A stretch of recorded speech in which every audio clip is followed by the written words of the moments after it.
Okay, hi everybody. Welcome to Tattva Tuesdays. This is Lindsay Warwick of Lindsay Warwick Yoga and Healing, also known as The Conduit on YouTube and Spotify. So for Tattva Tuesdays, we are doing a series of spiritual interviews where I have selected some of the most amazing beings to come on and talk about their spiritual experience and their spiritual offerings. So today, this week, we have Elaine Marie Rose. She is a Shamanic Rose priestess and ascension guide. And I have personally worked with Elaine several times and gotten to know her over the last year now. And I'm so excited to have her on the podcast to talk about all of the things. So thank you so much, Elaine, for being here today. Lindsay, it's my pleasure. Thanks for having me. Awesome. Yes. So excited. I actually had the pleasure of doing a Shamanic Rose Priestess mentorship with Elaine last summer, and it was just so beautiful and enlightening and amazing. But before we get into that, I would love to know how you got onto your spiritual path. Well, I would say my spiritual path got onto me is probably more accurate. I'm not sure I had a lot of choice in the matter, but I'm very pleased that I got goaded in that direction. I think I started slowly waking up from complete, asleep, oblivion in the matrix, probably around like 2006 or something, like 2006. And it was very vague because I was a very intellectual person at that point and didn't want anything to do with God or any of that nonsense, because I had been raised as a Catholic and I don't want anything to do with that. But I started doing some meditation, Buddhist meditation, because they kind of take the word God out of things. So that was a safe place for me to go. And I started to do self-healing, and that lasted for several years. And then in 2011, 2012, spirit came to find me, and basically my entire life got wiped out in the regular world. My job ended of a 16-year career as an executive. Everything, my children, the situation I had as a single mother changed, and my children went to live with their father, and just every foundation that I had for my life went away, basically, just vanished. And that's a little alarming, but it happens to everyone, when they actually start to hit a certain point, because you have to let go of that old life. And spirit really just came to me. A little bit previous to that, I had been starting to get super interested in women's studies and peace and war and the effect on women and the abuse of women around the world. I had started my own organization called Women Lead to Change, showing how women around the world were bringing feminine-based leadership to problems around the world. And I had an e-magazine called Woman Changemaker, where I wrote about those stories. And so the feminine was coming to me. But I had always been very masculine in my career. I had very much been in my masculine energy for the majority of my life. I'm very independent. And so Divine Mother eventually, and the Ascended Masters started knocking on my door and started getting books coming to me and seeing things and visions and just having all these experiences. And before I knew it, I was full blown on my ascension path, and I haven't stopped, really. It's been 10 years now, and it's beautiful and intense and challenging, but I'm really glad that they woke me up. Yeah, I'm glad they woke you up too, because then I stumbled upon you as well. Of course, as you're talking, all these questions are coming to me. First, I guess, how would you define ascension? Well, ascension can be defined in many ways, but the simplest way that I know, because we like to keep it simple, is to ascend our state of consciousness, which goes along with a lot of other physical changes that happen, from what I call a third dimensional consciousness, which is the fear-based consciousness that we see in most of the world, to a fifth dimensional based consciousness, which is based on unity, harmony, divine love, and well-being. So in very simple terms, that's what happens, but there's a very specific physical process that happens as well as you go through that process. People can use the term in a very vague way, but it's actually a very specific divine science of changes that happen at all levels, not just as what we think of spiritual, but actually physically as well. So when you talk about that, are you referring to like physical changes that happen on a DNA level, or can you kind of elaborate a little bit about the physical changes that might happen or have happened to you? Yeah, Yes. Okay. There's actually quite a few. It would take the whole show to It would take the whole year. It would take way more than the show to really go into that in detail. But yes, one way, again, to look at that is your DNA will actually change. Science tells us we have 2 strands of DNA and that the rest of them are junk DNA. Well, that's all our dormant spiritual DNA. And so as we go through the ascension process, one of the things that physically happens is that other 10 strands of DNA becomes activated. And so we start to weave ourselves back into our spiritual lineage and heritage and connection to the multidimensional being that we actually are. So that's just one thing, but there's actually a lot of really powerful physical things that happen to us that change literally the way the body functions. And so you'll experience, depending what age you are, I'm 49 now, but when I went through the actual sacred union process with my higher self, I actually regressed in age. Like you could see a physical, I looked younger because your body starts regenerating itself differently, the way your mitochondria work, like everything actually changes in your physical body. You're no longer on the death program because you've activated the other 12 DNA. And so even though we're still in bodies that are going to die, we're not going to be able to sustain our bodies forever in this iteration. They were originally created to be self-sustaining.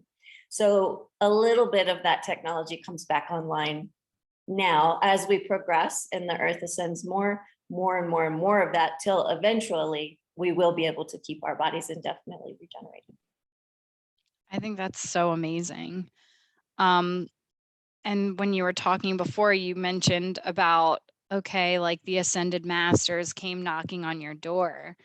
Do you want to share an experience about how that happened for you? Maybe one of them, or the most significant one that you feel called to share right now? Well, actually, there have been so many, but I'm drawn to one that I had actually early in the process before it really got going. Mother Mary, I was driving up a canyon and I was living in Colorado at the time. And she appeared to me as clear as day. And in this one, she didn't say anything because it was still pretty new to me. And of course, I was really familiar with her and loved her just because I had grown up Catholic. I didn't have anything negative, negative connotation with Mother Mary. And she had the huge, they call it the Sacred Heart, the burning heart. And she appeared just like she does in the pictures, with her hand like this and then pointing to this Sacred Heart, which is a very mystical, powerful symbol that's hidden within the Catholic tradition. And so that was really my first very visceral connection with the Ascended Masters. Like I said, at that time, she didn't say anything, but she just had this beautiful energy. And it was like a calling to say, figure out what that is. I love that you're sharing this message today. Yes. Yeah, it was just like, dig into that, figure out what's that really means. And lo and behold, after all the teachings and understandings like that, it's a very important symbol, not just a symbol, it's a real thing. How would you kind of like define it? Well, the Sacred Heart is actually a portal. And it's a chakra, but it's not the heart chakra. It's above the heart chakra and above the thymus gland. And it is the portal to our multidimensional self. And so when you ascend, you become very familiar with that place. When you go multidimensionally into the chamber of the Sacred Heart, you'll actually see the trifold flame, which is love, wisdom, and power of the divine, which we all have burning inside of us. And before we wake up, it's there and it's just very quiet, waiting. And when we go through our ascension process, it gets really activated, and that flame actually grows and gets very significant. So there's many, many different reasons that that particular chakra is super important for the ascension process. It's also the place that when you do merge with your higher self, that the higher self comes into the body. Wow, it's so amazing that you shared that. I'm going to share something with you now, is that I was, doing my 300-hour teacher training last year simultaneously as we were doing the mentorship. And I was in Tennessee, in the mountains of Tennessee, and I did some free painting after doing a cacao ceremony. So my heart was open, and I painted this beautiful heart with a crown on it. And my intent was to pursue my sacred heart. And so that's what I feel like I'm doing here. And so I just think it's so amazing that you shared that. Like, my eyes lit up, and it's something that I have also seen. And I have another painting that I did like in college, which I feel like I was a totally different being back then, but it was a Mother Mary painting with that, with the heart, except the painting that I did, this might be a little dark, but you'll probably smile because I know you. The heart was in thorns. And that's where I was in college. Yes. And she's looking very somber. But then this last year, I painted this beautiful sacred crowned heart. And so that's kind of, it's so resonant that you share that was one of your first experiences.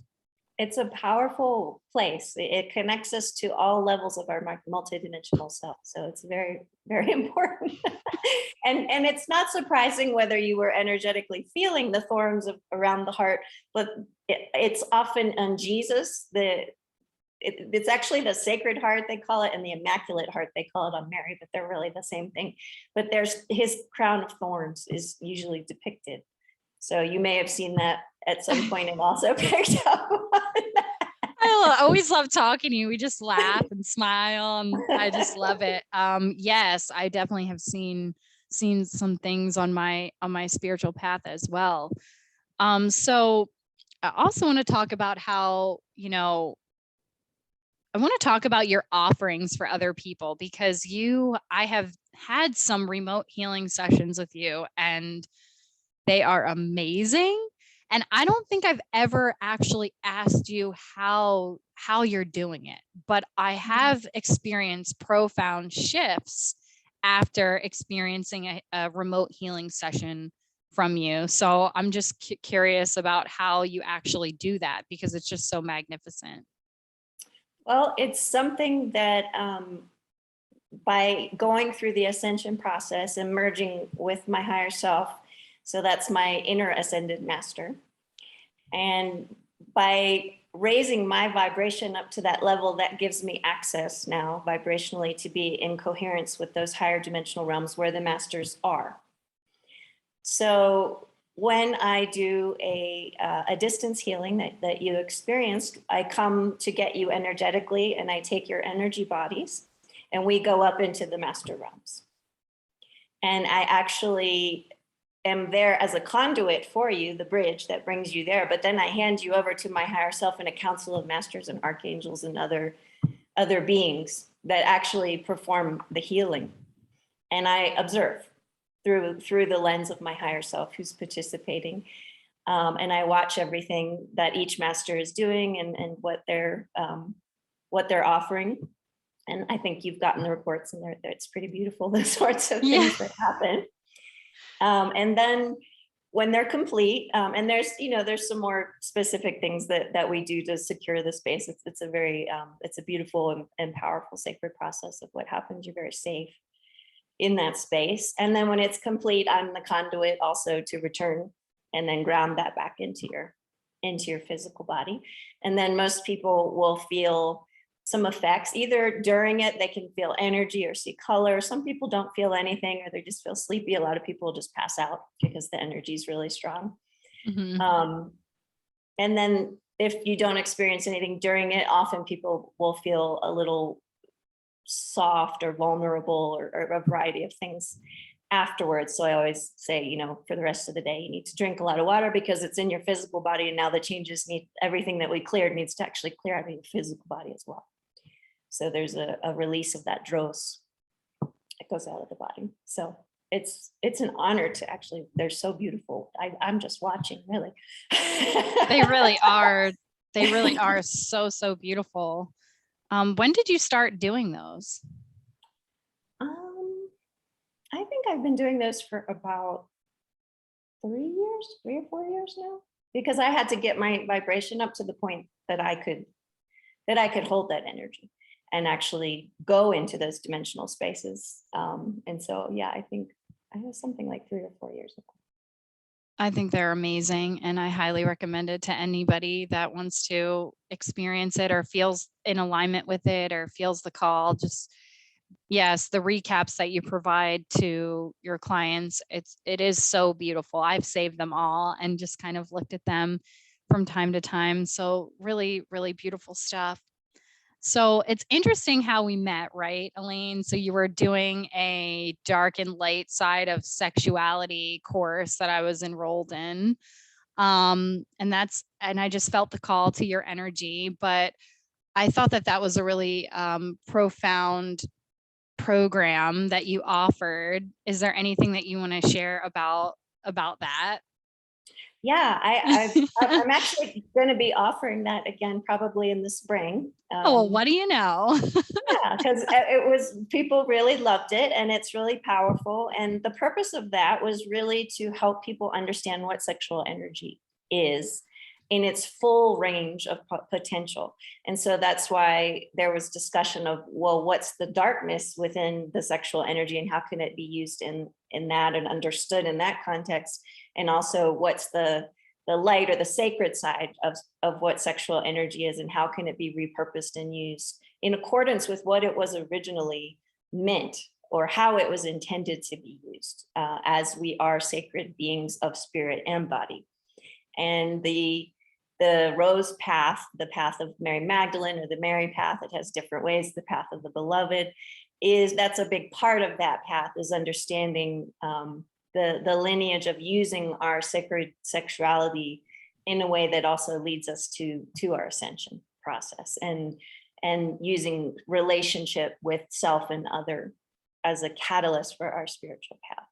So it's a really, people really change and shift their ideas about what sex is, how they want to have it, or if they want to have it and with who they want to have it, understanding energetically what's really happening when we have sex and how profound it is, so that you might be a little more selective, a lot more selective with your partners once you understand the energetic connections that are happening. There's no such thing as casual sex. Nope. I don't believe in it. Sacred sacred energy exchange. Yes. I don't do casual at all anymore. It doesn't exist to me anymore. No. Nope. And you don't know until you know. And so it's not to beat ourselves up. We all have had those experiences, and whether they were or weren't fulfilling, or it doesn't matter. But once you do know, there tends to be just wisdom that comes with that to say, okay, I just didn't realize what all this meant or could mean. And now I'm going to, choose to use it accordingly. So yeah, if anyone's interested, they can contact me and get on a waiting list. I'll probably offer it again in April of 2022. Awesome. So, and it's online. So yeah. So I actually had a question pop up into my brain when you were talking about that. I feel like this often happens on the podcast. I'm I could literally talk to you for hours. We could do the whole show with just me and you or whomever I've had on here. It's been amazing. There's so much to discuss, but I had a random thought. Well, I feel like that would definitely be a topic for your class, but this whole, I kind of want to know, so, because I don't believe in casual sex either. So what are your thoughts about polyamory and all of that? I'm just curious about, because I know you do a lot of work with the sacred relationship, the sacred divine masculine, divine feminine. And so what are your thoughts about polyamory? Well, I think that it's an interesting topic. Yes, it is. I'm not for or against. I have no judgment of what anyone's path is because everyone goes towards what they need. So first I'll say that, but I don't recommend it. That's And kind of I will tell you why. My line of thought as well. I don't have Yeah. judgment either, but I just wanted to know, tell me why. Because when we come into the alchemical container of sacred sexuality, once we understand really what it is. Now, if someone's not in that container, they wouldn't understand. And just like you might have casual sex, then polyamory would make sense as well if you aren't really looking to come into the purpose of the sacred sexual container, which is alchemically to burn away all the dross and negative things inside of us. So when you make a choice to come together with someone, it brings up all your darkness. That's the dark and the light of sexuality. You better be careful what you're playing with. This energy is really powerful. And you have all these wounds inside of you that are so tender and your inner child, and they're all going to come up in this really vulnerable space that you're sharing with someone. And when you do that with one sacred partner, you agree to that. And you say, we're going to do this. Our darkness is going to come. We're going to hold this with each other. We're going to do this with the purpose of healing. But when you try to do that and act like you're nonchalant and not attached, when you're really not at that level spiritually, you're just going to create a disaster. And it's just not going to be what you think it's going to be, you know. And some people have really high active sexual energy and really feel like they need multiple partners. And I get that. I understand it, but it's all just what's right for the person. But if I'm working with someone that has like really strong sexual energy like that, I will usually coach them to work on practices to see like, why is your sexual energy just like so overstimulated at this point? And maybe we can do some things to bring it back in balance so that you could, you know, have a different experience with it, because there are a lot of people that have way overstimulated sacral chakras, and that does lead to addictions and just the need, you know, to express that energy again and again and again and again. So that's just my perspective. I share the same beliefs as you do. Would probably be interesting, I guess, to explore the other argument of it, but we're not going to do that today. But that's just kind of what it just randomly came to me when we brought that up. But yes, I've done some really deep work with you too. There was an exercise that we did that was super profound, the victim imprint exercise. That was super beautiful. If you want to kind of talk about that, I just thought that was such an amazing process and helpful process. It is very powerful. And when we're in our traumas of the third dimension and we have a view of fear, which is really all that's possible in a third dimensional perception of reality, everything that we experience around us is going to be perceived through the lens of a victim. When we start to move into a higher dimensional frequency, we're able to start to take responsibility for all of our experiences, understand that we're souls that have causal effect, and that there's sort of a larger thing happening in any particular situation. So in a third dimension, we can only see this lifetime, and it seems like someone's doing something to us, we're being victimized, and then we have the sort of pain that comes from that. But we don't really realize we're in a victim consciousness. We're kind of unconscious of our victim consciousness. So the imprint process is to write a letter from the victim's perspective completely, that's just ranting and raving of all the things that got done to me and how angry we are and da da da da da da. And then we put the letter aside, and then we go back to it from our perspective of our spiritual, radically responsible self.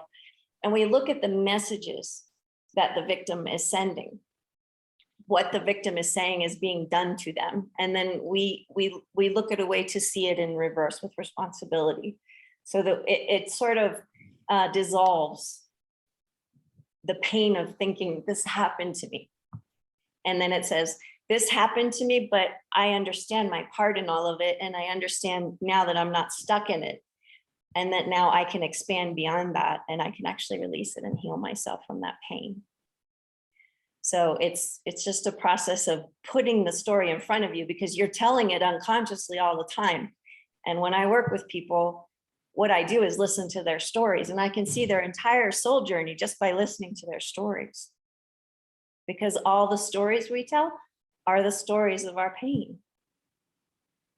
So it's just a process to put that story in front of you a little more clearly, so you can look at it from a witness, or like a, an outside mindful perspective, instead of holding it inside.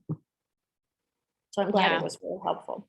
It was very powerful. And it also kind of reminds me of some of the exercises that we did through the Shamanic Rose Priestess mentorship as well. The justice exercises, looking at all of that, which was super amazing. So let's, I feel like there's so much I want to talk to you about, and I keep just pivoting everywhere, but I just want to get everything in that I can. Let's talk about the Shamanic Rose Priestess path. Like how, I know Mother Mary was one of your early ascension interventions in a way. So let's kind of talk about how that like came to be, and what it is. I know what it is, but let's tell the listeners what the Shamanic Rose Priestess path is. Sure. So back when I was early in the path, and I said, the path came to me, the Divine Mother and the Lady Ascended Masters really started appearing to me and giving me teachings. And, for me, it's like, I'm not a person that channels so much, but I just get downloads of information. And I've always been a very prolific writer. So I know that one of my mission tasks is to, capture all this so it can be shared in an organized way with a lot of people. And this lineage started to appear, roses started to appear, just images and symbols, chalices, different things. Mary Magdalene started to come into my vision, and the Christic Sophia, which is the great cosmic mother. So all the lady masters that we know are all individuations of that great mother, the great mother womb, the crucible of creation. And so I just started to get schooled, basically. And over the years, got initiated, and then the word priestess came in, and this lineage. And I remembered past lifetimes when I was a priestess, and the temple life, and the kinds of trainings that we got. And the story started to come back of how these priestess lineages, the holy woman, sacred sexuality. And it's not just sacred sexuality, because there's many different ways that the priestess would use her gifts. That was just one of them. And that happened to be my lineage. But it was lost on the planet. It was very specifically wiped out in a very aggressive way, and on purpose, because it's really the mystery of creation. And as the planet came into a very dark patriarchal period, that was dangerous information. And women having their sexuality and power intact was super dangerous, because that was access to our creator abilities. And so it was systematically completely destroyed in a very horrible and horrific way over, a couple of thousands of years, leading up, to the past, like 1,500, 2,000 years, there were some pretty intense, they just were wiped off the planet, all these teachings. And they went underground in some cases and were kept in secret societies. And often you'll hear the association of the rose as a symbol for that sort of secret society that came into being. There were men that were part of this as well. This wasn't just women. The men were the brotherhood, and they were the priests, they were the protectors, they were the guardians of the sacred wisdom, which is the divine feminine. And in times way past, beyond our recorded history, the way humanity was birthed in this version, because there's been many iterations of beings on this planet, but in these kinds of bodies, when we first came in back in Lemuria in this sort of a form, which is an ancient civilization that got erased as well, the spiritual teachers were women. And that's my history, because I was one of those teachers back in Lemuria, and we were shamanic priestesses. We were the high priestesses, and our role in this is that the men understood that spirit came through the woman, and the men supported and protected the women as the teachers, and the men had their role to make sure society was functioning. And it was a very mutual. It wasn't one above another.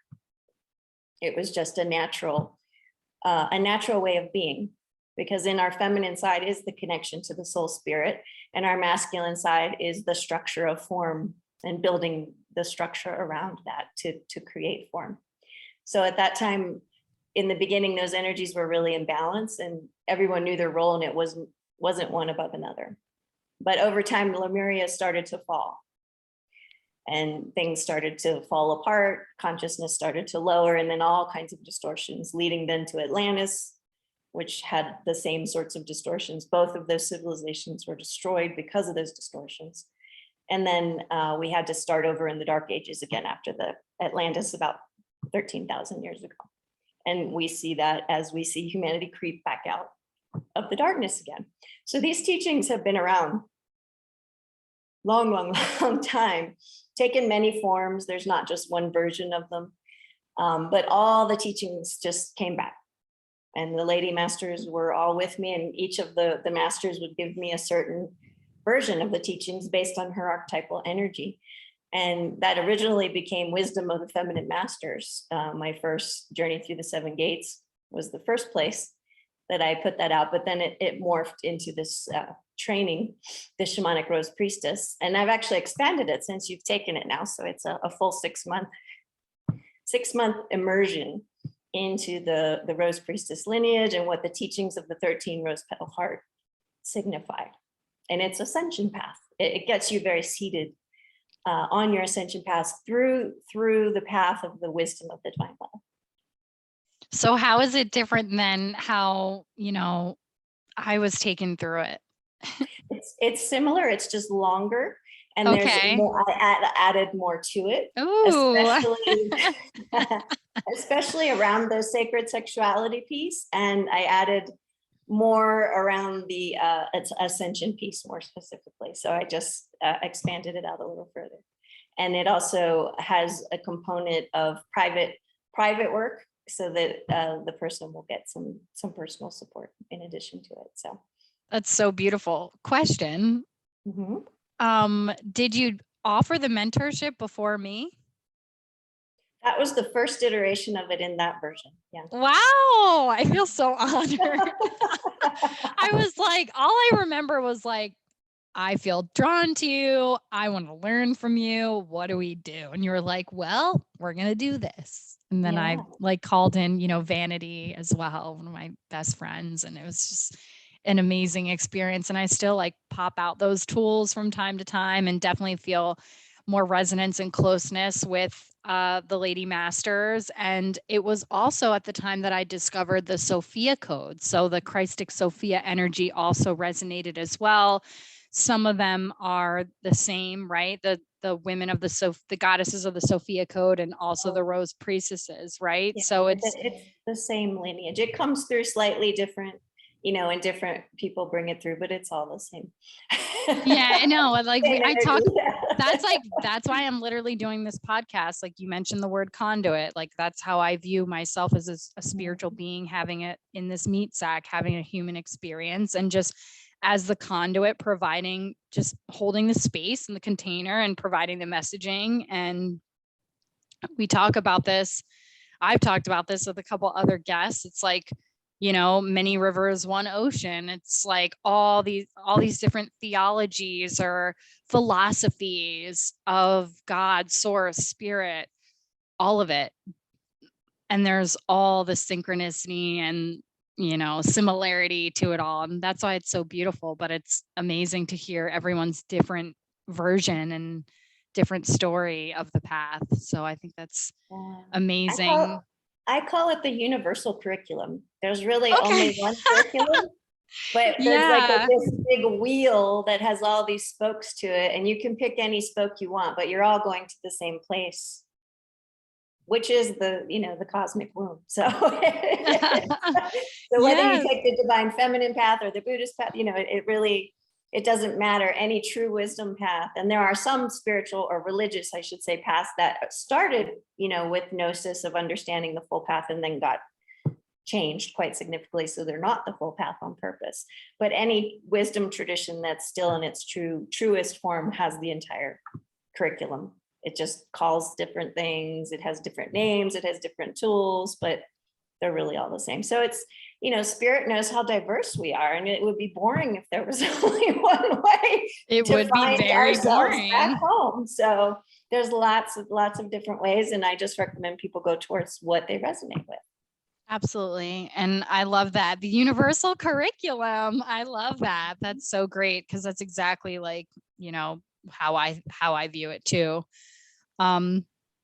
So kind of want to backtrack a little bit. I know we're bouncing all around, but there's so much to learn from you always. And there, you know, so much to talk about. The first part of your journey, you mentioned, you know, assisting women in abusive situations, etc. And I just recently listened to a transmission by Matt Kahn. Are you aware of Matt Kahn? I'm sure you are. And he was talking about soul contracts and relationships. And, you know, he said that once there is an ounce of disrespect or abuse, the soul contract is null and void. And it was very profound, some of the things that he said about soul contracts. But I kind of wanted to talk about that a little bit. I know you do so much work with the divine feminine and the divine masculine, the beloved relationships. Like, let's talk about that. Like, let's talk about how sometimes people, and I am guilty of this myself, will continue to stay in toxic or abusive situations because they think that it is a twin flame or something of that nature. So can we talk a little bit about that? Mm-hmm. Sure. Do you have like a specific question about it, or just what's your opinion? I mean, to me, it resonated when he said, you know, any ounce of disrespect or toxicity or abuse, the soul contract is null and void. And then us as sovereign beings have the opportunity to exit. Of course, we always have free will. But I guess I want to talk about, why do you think some people continue to stay in those types of situations? And then if you want to elaborate on the twin flame versus the soulmate versus the beloved, or just your perspective on it, love for you to share that. Yeah, well, why people stay in those situations is because they have what's called trauma bonding. And that trauma bonding is karmic.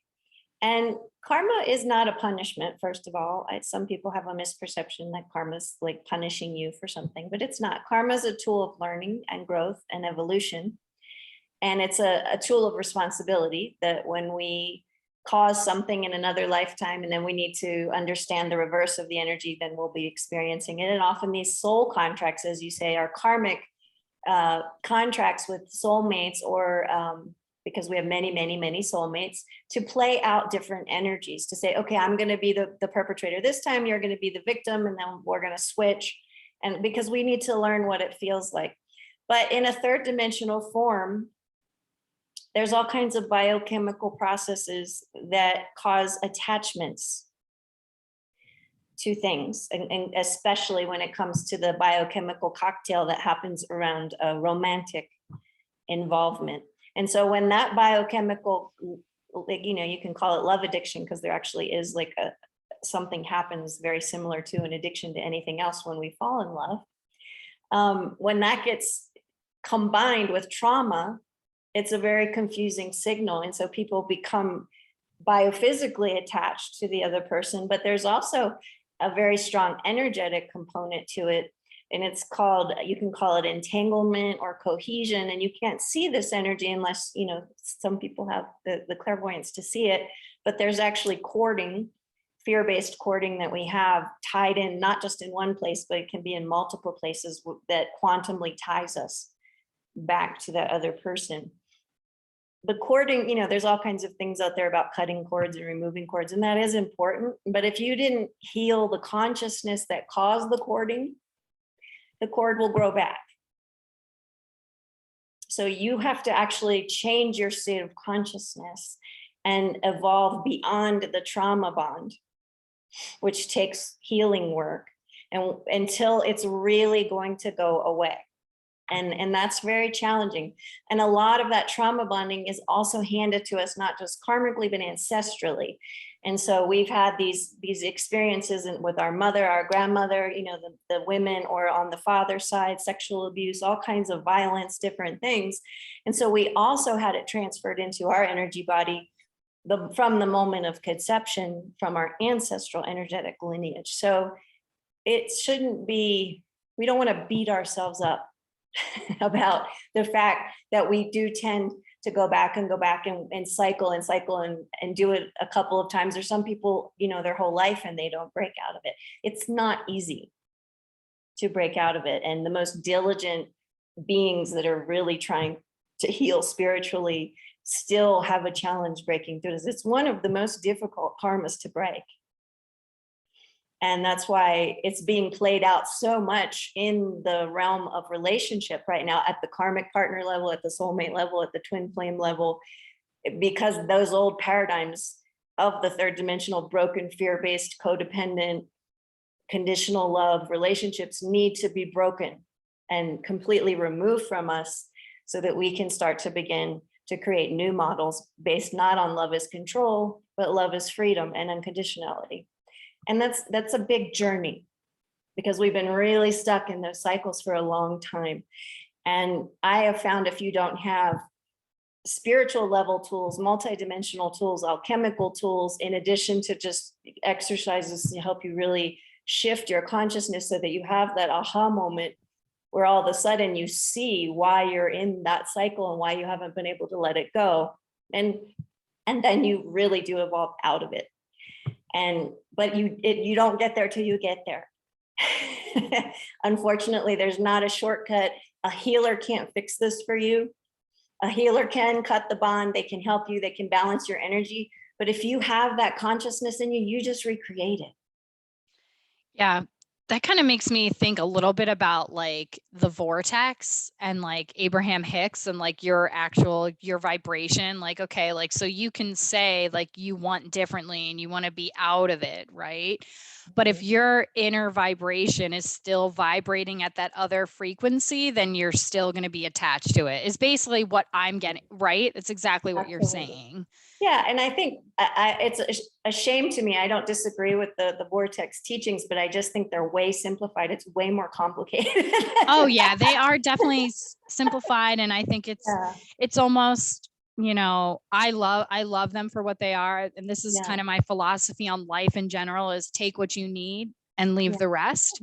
I get a lot out of it, but I also get myself really stuck, because it's like, okay, well, if I attracted this dark scenario, then by the law of the vortex, it means that I'm dark, when really it's a lot more, it is way more complicated than just that. Yeah. Right. You have things that you have participated in creating, but they're unconscious, subconscious level vibrational things that you're not consciously aware of, that are still keeping the activation of whatever this negative thing is alive and activated within your energy field. So it's not a simple thing, but it's very doable. We can all heal from it. You have healed from it. I have, you know, we all have to go through that. But it's difficult for me to see that the true healing at the causal level if you don't use spiritual tools. Yeah. You know, just using the mind or just sort of a mental approach to it or things like that are just not going to be sufficient, and that's really, you know, the shamanic view of understanding ourselves as energy beings. You have to really see what's happening in the energy body to understand. It's so multifaceted. It is more than just the surface, just like you said. Yeah. And then another thing, like, you know, you mentioned that, you know, the cord will grow back. Maybe not even necessarily with that meat sack, but it would be attracting the same type of energy, different meat sack, right? Yeah. So that cord of distortion exists. The same. It's like an imprint of distortion, and it's vibrating, and it's going to attract, you know, and often it will attract another karmic, you know, because that's what we do, because we already have these things with so many people. But yeah, it's hard work. So I don't want you or anyone else to beat themselves up. about having gone into those spaces and how difficult they are, because I have worked with so many people, and it just takes time, and it takes inner work, and it takes digging in, and it's really digging and figuring out, gosh, what is inside of me that's so unconscious that needs to come to light so that I can really shift my consciousness, and then it will dissolve from my life. But if it hasn't dissolved yet, there's just still a piece in there that needs to come to the surface. And to look at it from a little bit of a positive, even though they're very difficult situations, the mirror is coming to you to heal because you wouldn't know it was in there. Oh yeah. If it didn't get activated by the person. So they're, as awful as they can be, there is a very powerful, positive purpose. Yes, I think like in the 5D perspective, it would be like those people that hurt us the most love us so much in the 5D, like before our souls came into these meat sacks, we were up there, wherever we were, and made this agreement, like, okay, I love you, but I'm going to treat you like very badly down there, but you're going to elevate. And so Matt Kahn talked about that too. Like, thanks for elevating me. Like, that's kind of how I try to view things from a 5D perspective, but it's definitely, it does take work and time and dedication to your ascension path, like to start to see life in that way. But once you do, it's like, it's so beautiful. So yeah, I mean, I guess I was unconsciously on the ascension path, but then, decided to commit to the ascension path officially, like last year. And what would you recommend for someone who wants to join the ascension path, like wants to do that for themselves? Like where do they start? Well, it's a process, and I offer an ascension mentorship. So, and Yes. I really will work with someone where they are, because and usually I find that when people are ready to say, like you did, okay, I'm consciously ascending, they're kind of at a certain point that I see everyone kind of enter that path. There's kind of before and after energetically what's happening. So like, tell me more. What do you mean? It's a state of vibration that they've reached, and it's like a tipping point. It is a tipping point. Yeah. And they always will enter, when they find me as a teacher or someone else, and the word ascension is really starting to mean something and interest them, they're energetically at that tipping point where they're ready to have. And really the what needs to happen is you have to have the will to do it.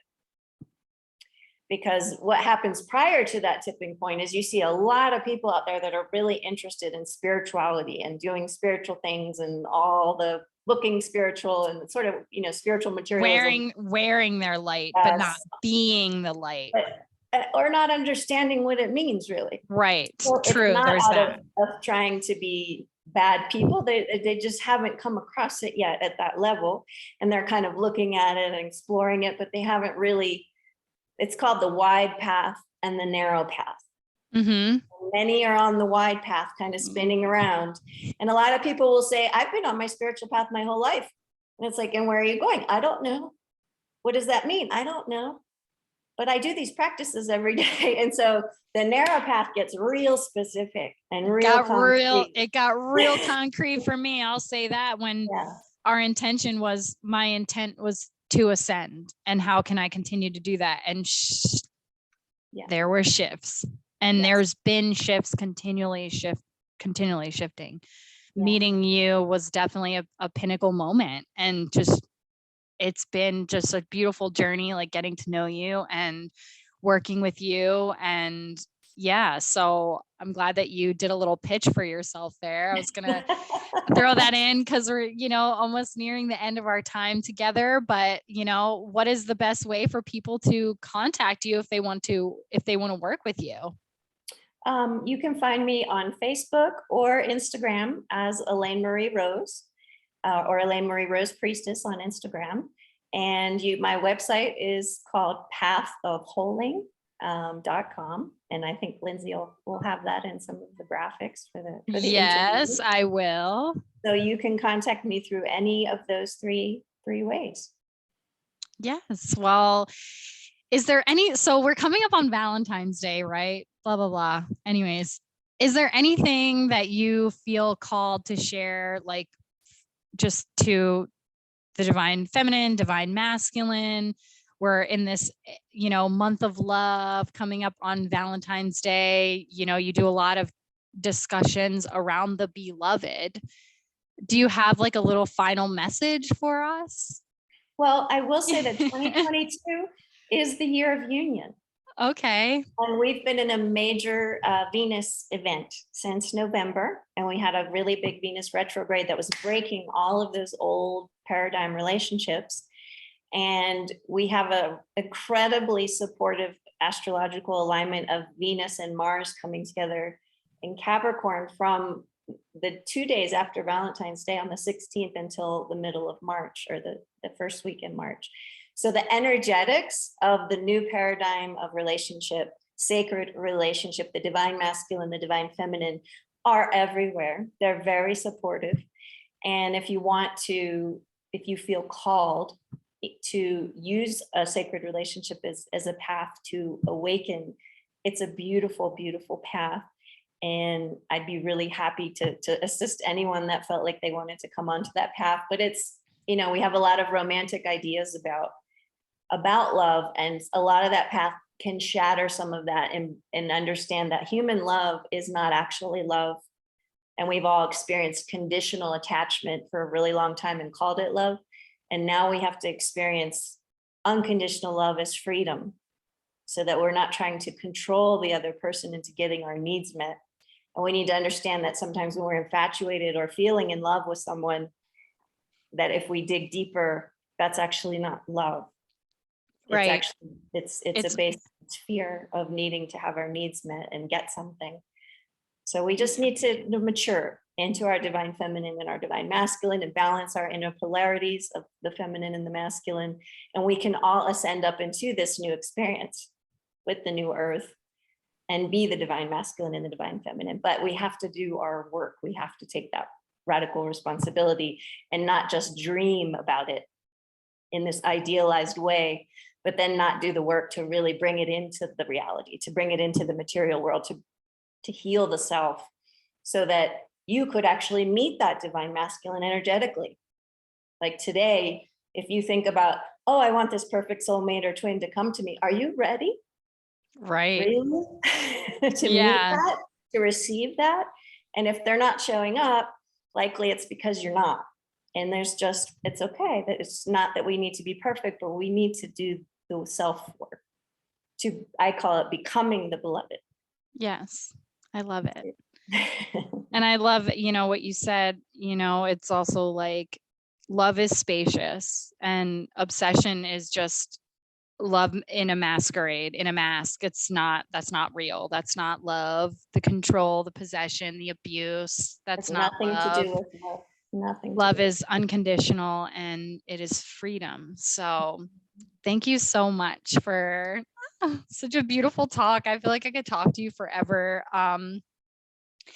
Yes, please, if you're interested in connecting with Elaine, please reach out to her Facebook, Instagram, or her website. She is an incredible being. I'm sure you already can tell by that if you are listening. Yes, Elaine, thank you so much for being here for Tattva Tuesday this week, and looking forward to next week. Thanks. Thanks, Lindsay. It was a pleasure. Bye.